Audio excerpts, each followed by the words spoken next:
Just last month, you may remember we told you that monarch butterflies were classified as endangered species. But hoping to help change that is a local senior living community where residents are doing their part to help Mother Nature continue to blossom. Here's Kiara Cotton. What's going to happen today? Are we going to find a caterpillar on one of those leaves, or are we not? I found out the answers to your questions. Tucked away on a local hillside, a group of seniors are dedicated to the butterfly population from start to finish. We grow the milkweed first, and then we go out and collect the eggs and bring them in. They get to watch them hatch. The project is led by Heather Alexander, who works in the Community Life Department at Judson Park. Last year, she decided to bring her hobby to the residents. We started actually last year as a temporary trial project. I had raised some butterflies at home and thought the residents might enjoy seeing the process. Spoiler alert, she was right. It's just great.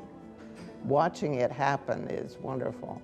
Penny Gleason, one of the residents who helps with the butterflies, says the project brings her a sense of nostalgia, full of memories of her late mother. When I moved here last year, there was a poster out saying, "Come see our butterflies." And that took me back to when I was a child in New York City. The chrysalises hatched into butterflies, and they were right near a window where they were not closed in. It was summertime, and they would fly away. And that's how I learned about butterflies. And for Heather, that's what the program is all about.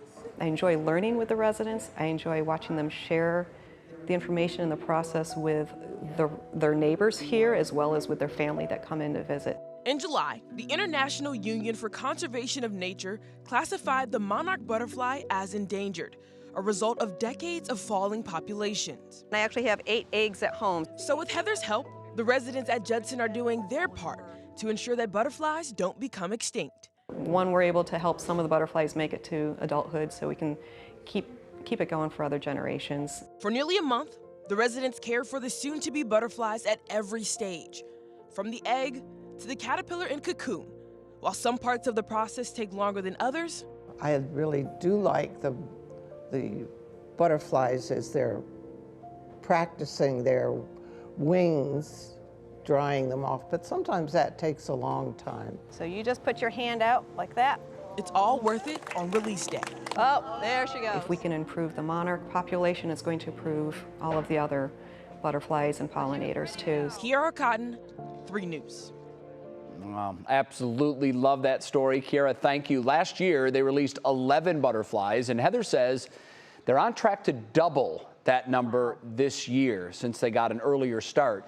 This year, they've already released 3 so far. They have 11 in the cocoon stage and 9 caterpillars at the moment. I think this is a great story, and you can tell that the seniors that are doing this get so much out of it. That's why, I mean, it's twice a wonderful project because you're helping the monarch butterfly population, and the seniors clearly enjoy this. Really cool. Yeah. I actually used to do this. I remember growing up with my dad. You could buy the little kit from, I think, Discovery Kids or something like that, and then you watch them in the cocoon, and then they fly away. And I remember how magical it was being little, watching them flutter on by. And it's the same thing here. It's a circle of life. It's amazing. It really is. It's very, very cool. You may remember a couple of years ago, I went to the birthday party of a woman here who I'd met previously, who's 109 years old. That was Heather's grandmother. And I'm sure Heather kind of feels that circle of life, so still working with many of the members of the home, and it's just a really cool thing. And we'll continue to update you and see how many they can put out this year.